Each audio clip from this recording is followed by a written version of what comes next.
internationally, there's simply not an appetite for this type of therapy in the usual patient. But with conversations and realization that chemoradiation is still a viable option in patients, that we would prefer not to operate with those who wish to consider or as is still reasonable. So, but maybe in the future we'll be able to say that this become a standard approach. So I'll kind of just go over some of the it's building evidence, I guess, in the area, and hopefully eventually we'll do this more commonly.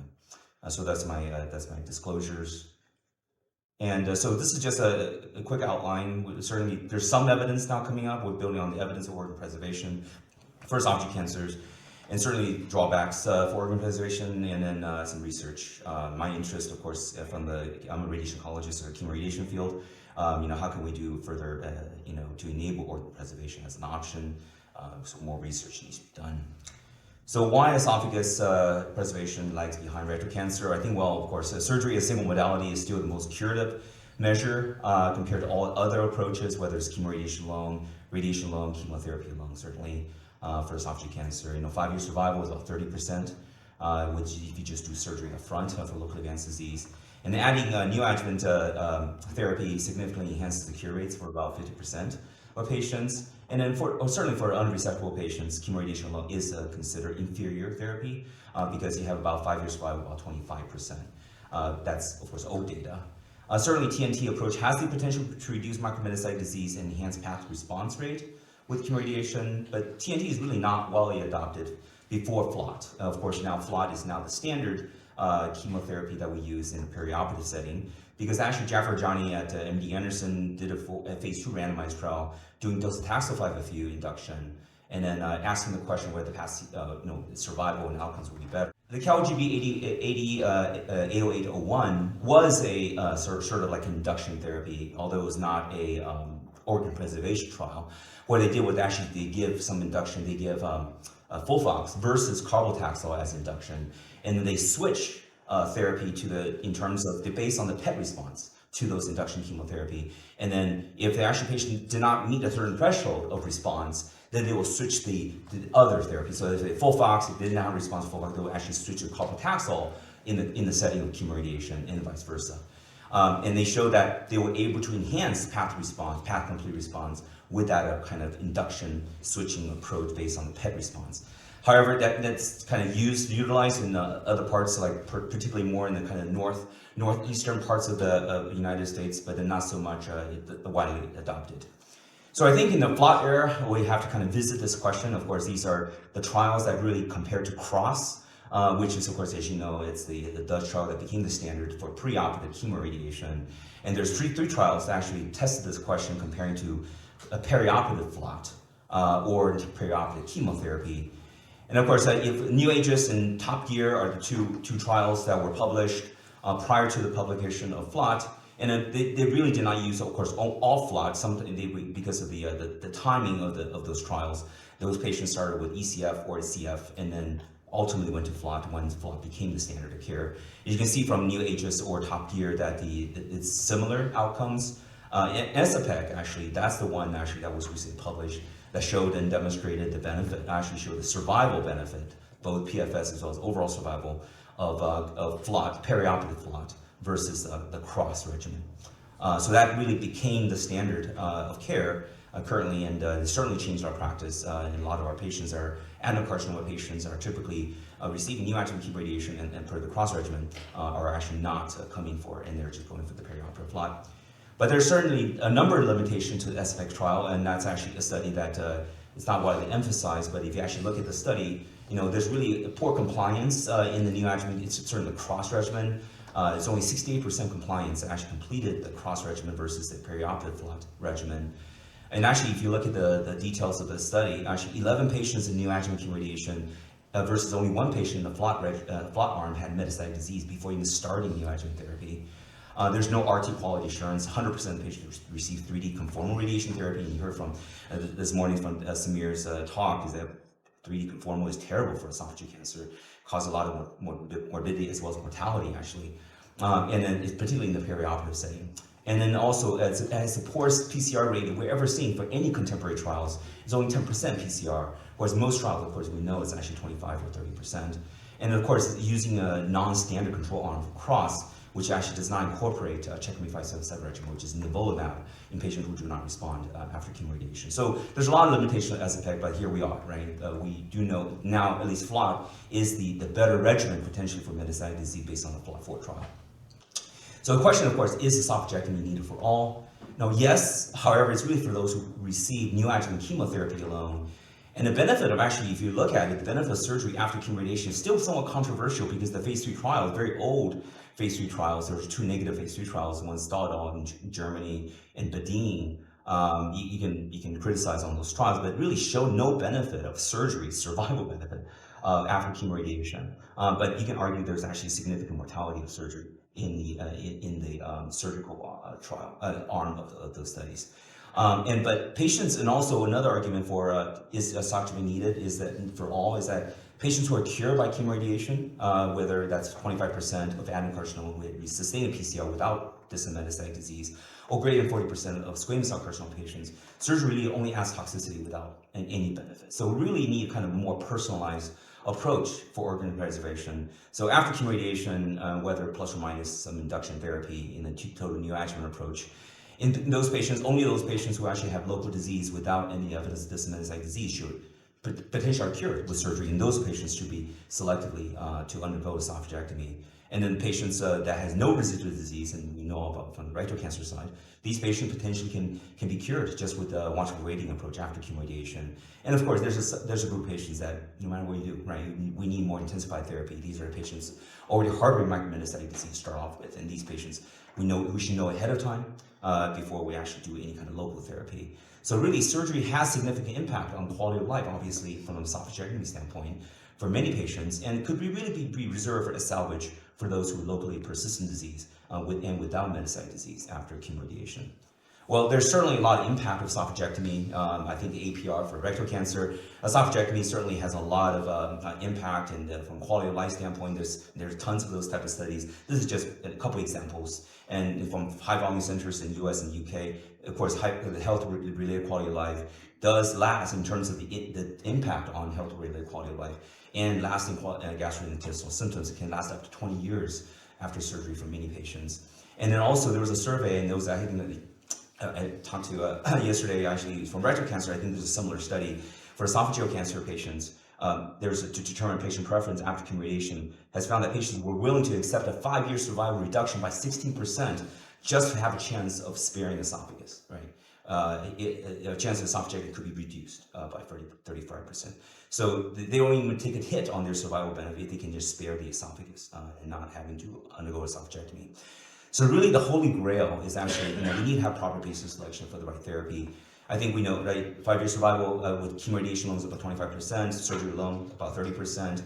Cure with multimodality therapy, whether it's perioperative chemotherapy with Esophageal or cross, is 5-year about 45 to 50%. There's still about 40% of patients who would not be cured with local therapy.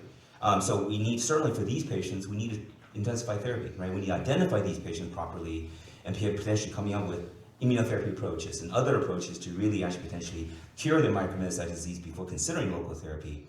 But also there's these patients who are cured with chemoradiation alone, plus or minus induction therapy, where that can further potentially enhance the organ preservation, preservation for these patients. So is organ preservation possible after chemoradiation? Well, this was a question that was answered very long time ago. RTOG 0246 was headed by Steve Swisher at MD Anderson, where he asked the question, actually undergo chemoradiation in the patient you can assess for CR. Clinically, sorry, you can't probably read that very well. But you can see here is that the patients here without residual disease, and these patients who get, at that time, scans, CT scans, and repeat biopsy after chemoradiation, patient without residual disease, about 36% of these patients really actually are still alive, 4 out of 11 patients. And then actually in patients who actually had, who undergo surgery, salvage surgery, these patients are actually very similar. A similar number of patients are alive, and patients who just watchful wait, or a patient who receive upfront surgery. So I think there is a possibility, actually, in terms of the benefit of watchful waiting, seems to be very similar, actually, to patients who either go upfront surgery or just watchful wait and salvage them at the time of local recurrence. And actually, this is probably a better answer on modern trials. Of course, the Dutch group and sort of leave it to Europeans to do the most innovative study where, of course, they wanted to know how can we better assess for the clinical response. So they did a kind of a pre-SANO trial, and then SANO, of course, is a organ-preserving trial, which they just recently published. But before the SANO trial, they actually did, besides just a one biopsy that you do after chemoradiation, but can you do a bite-on-bite biopsy? Go further and go deeply at the same site of the initial biopsy to see can you actually determine more residual disease deeply from the mucosa. And you can see here is actually, there is some improvement actually with bite-on-bite. Went from 35% negative predictive value to 45% negative predictive value. So there was an improvement, but still 55% false negativity, right? But because this is proven, they just went ahead and actually did the SANO trial, which essentially after chemoradiation, you do the bite-on-bite and some imaging. And here is actually 776 patients. Only 274 patients were ultimately determined to have clinical CR, complete response. And then they were randomized to active surveillance versus upfront esophagectomy. And you can't read this very well. Essentially, they show that they did include, there's some criticism of this trial, and that they did include some of the pre-SANO patients onto this. And also there's some crossover in terms of the patients that were randomized to standard surgery, upfront surgery, did cross over to not get upfront surgery and actually just went for watchful waiting. So they actually did a kind of intent to treat analysis, but also a modified intent to treat analysis for those patients that actually crossed over from upfront surgery to watchful waiting. This is the paper SANO, of course, was just published in Lancet Oncology recently, showing really actually no difference in survival, actually overall survival, both in the intent to treat as well as the modified intent to treat analysis, both in DFS as well as OS, showing actually this is a potential for approach for patients in terms of actually in patients who sustains a clinical response, complete response can potentially be observed. There was actually some slightly numerically increased distal disease in terms of a patient who had surveillance versus upfront surgery, although it's not statistically significant. What's important is actually post-op complications were not different between the two because there was some concern that as salvage in patients who were undergoing active surveillance, if you do surgery afterwards, at the time of salvage may be more toxic, and there's some data out there from retrospective institutional analysis showing that there potentially increase in post-op complications in these patients. They did not find increased post-op complications in patients who had surgery at salvage versus patients who had upfront surgery. And there was also no difference in leak rates, length of hospitalization, post-op mortality. What they found, the health-related quality of life was better for patients who underwent active surveillance in the first 6 months after chemoradiation. At 9 months, however, at 12 months, there's no statistically significant differences in health-related quality of life for both groups of patients. Certainly, there's some drawbacks. Organ preservation, certainly the current standards of active chemoradiation is certainly still guesswork. We don't have very good tools, but even bite-on-bite, even the SANO approach is still just marginally better, right, to detect whether there's residual disease. This is what we're doing now, right? Actually, after chemoradiation, you do imaging, we do PET scan for every patient, at least at MD Anderson. We do a scope and do biopsy, whether bite-on-bite or not, and then determine whether they have a clinical response. If they have residual disease, do surgery. But unfortunately, a lot of these patients actually find them, they have residual disease or no residual disease. The patient develop metastatic disease within 3 to 6 months. So this is really still imperfect science, right? We still don't have imprecise measures of residual disease, both locally as well as distantly. And that frequent surveillance, certainly in our organ preserving approach, it used both imaging as well as EGD, increasing convenience. Patients are coming back every 3 months with imaging as well as the biopsies, increased patient anxiety, as well as, of course, increased healthcare costs. And then certainly surveillance of patient with residual inapparent disease may theoretically lead to greater risk of distal metastatic disease. We talked about this and asked this as a question. I think there's some selection bias in that setting. I think SANO trial, we saw that numerically was slightly higher distal metastatic disease in the surveillance arm. In rectal cancer, there's one publication that showed there was a potential increase in distal metastatic disease. That's an argument that we should do upfront surgery for these patients.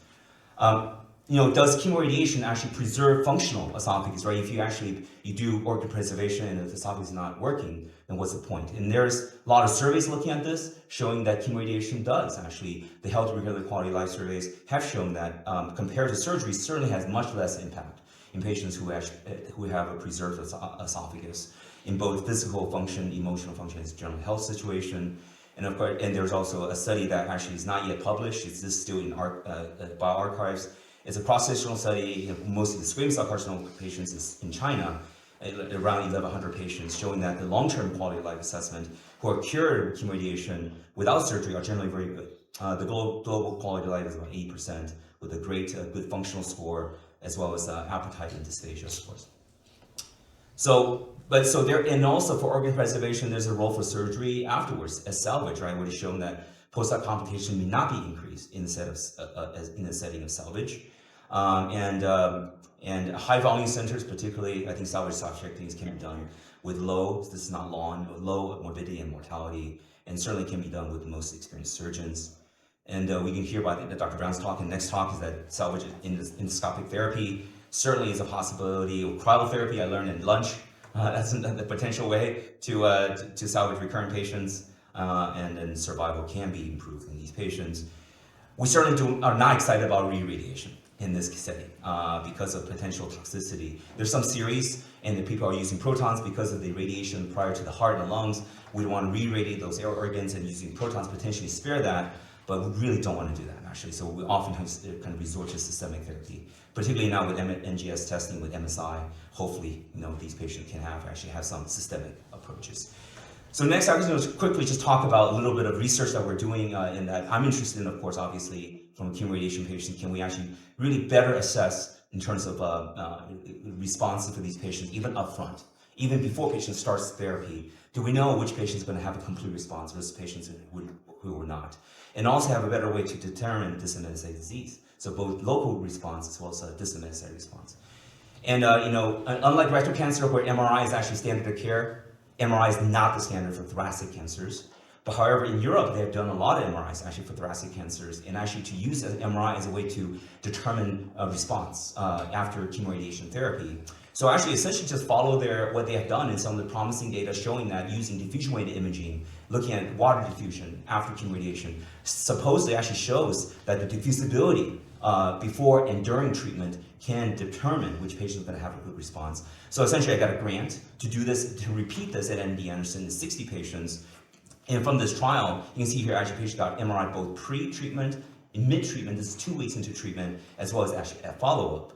And so from this 60-patient trial, 27 patients actually had surgery after chemoradiation. The rest of the patients were observed. What was interesting is that all the patients that had a complete pathologic response, we had a very good predictability. All the patients had very strong diffusion changes those patients with the largest diffusion changes above the 28% cutoff. All these patients had path complete response. Patients below that cutoff did not have a complete response. And then actually, so we had about a 28% cutoff with an AUC of 0.98. And actually, interestingly, there was a paper that was published 3 years prior to our results, actually showing this from the Netherlands, showing practically the same cutoff of 28%, using completely just MRI, using 1.5 tests, we used a 3T to do this, showing very similar results, actually, and that very predictive of looking at diffusion during treatment.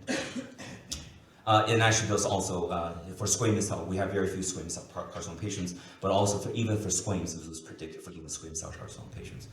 What was very interesting is actually, besides looking at diffusion ADC in terms of delta ADC, looking at the change in diffusion, but also looking at the maximum diffusion, look almost like SUV for PET, for FDG PET, where we found that actually delta ADC maximum above a certain cutoff also predict for outcome, survival outcome, PFS as well as OS, for both surgical patients who undergo trauma modality therapy versus patients actually were observed after chemoradiation. And actually, this was ADC max was predicted for overall survival, PFS, as well as disseminated site disease. We want to actually show whether this cooperates with ctDNA. So we had a publication that was in Gastrointestinal in 2020 using CAPSEQ. We designed a panel for esophageal cancer patients. This is with Max Dean at Stanford. And showing that we were able to use ctDNA to predict for esophageal cancer the benefit of undetectability versus detectability for determining recurrence after chemoradiation.